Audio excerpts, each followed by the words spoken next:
সোনার পালঙ্কের ঘরে লিখে রেখেছিলাম যারে, যাও পাখি বলো তারে, সে যেন ভোলে না মোরে।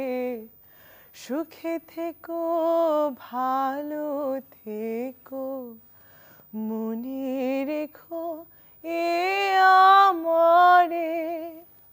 বুকের ভেতর নোনা ব্যথা, চোখে আমার ঝরে কথা।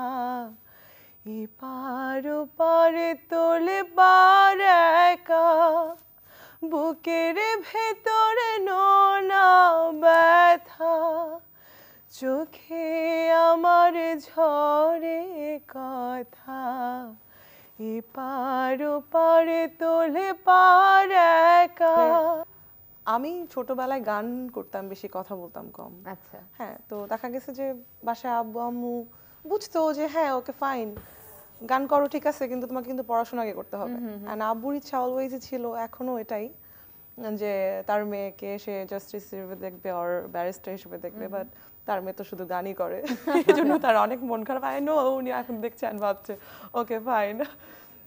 I'm pretty sure he is very proud of you, কারণ আপনি লয়ার হিসেবেও নিজেকে প্রতিষ্ঠিত করেছেন এবং একই সাথে গানের পথ চলা।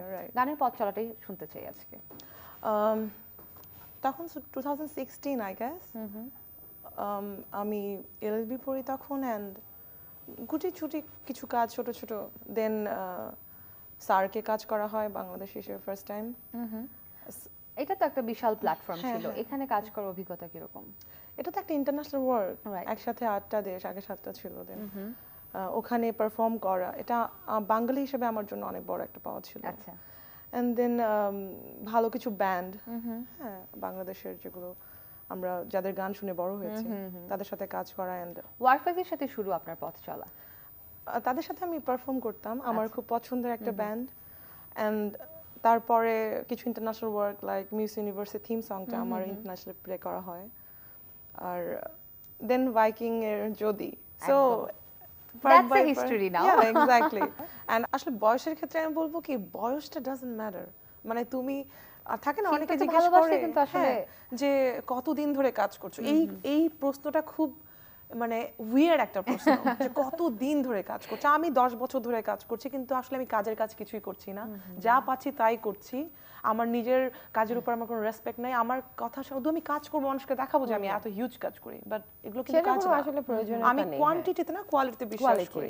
আমি আমার আবার দৃষ্টিকোণটা একটু ডিফারেন্ট। লাইক আমার ইচ্ছা যে আমি অ্যালবাম যেটা আসবে সেখানে আমি কোনো মিউজিক ভিডিও রাখবো। ও দ্যাটস আ বোল্ড মুভ। এখন কিন্তু সবাই মিউজিক ভিডিও নিয়ে অস্থির। তো আমি যখন কাজ শুরু করি যে আমি মিউজিক ভিডিও এন্ড গান করব, আমি নিজের, ভাইকিং টু ডিফারেন্ট, তারা অলওয়েজ যা করে আমার ভালো লাগে। বাট আমার ইচ্ছাটা ছিল যে আমি গান করব, অ্যালবাম হবে, এন্ড ওখানে আমি থাকবো না, আমার ভয়েস থাকবে। আচ্ছা, মানে এখন তো আমাদের পৃথিবীটা কিরকম, লাইক প্যাকেজিং অ্যান্ড মোড়কের দিকে বেশি। প্যাকেজিং মোড়ক বলতে বোঝাচ্ছি আমি অ্যাজ এ পার্সন, যা ড্রেস পরে যা মেকআপ করে ক্যামেরার সামনে আসবো, ওটা আমি। বাট আমার কাজ কি মিউজিক, রাইট? আমার মিউজিকটা অনেক দূরে আর আমার প্যাকেজিংটা অনেক সামনে, এটা হলে হবে না। সো আমার কাজ যেটা, আমার শুধু ওটাই থাকবে, প্যাকেজিং এন্ড মোড়ক অনেক দূরে থাকবে। বাহ, that's a new perspective and very unique. Thank you so Well, much. best of luck for that.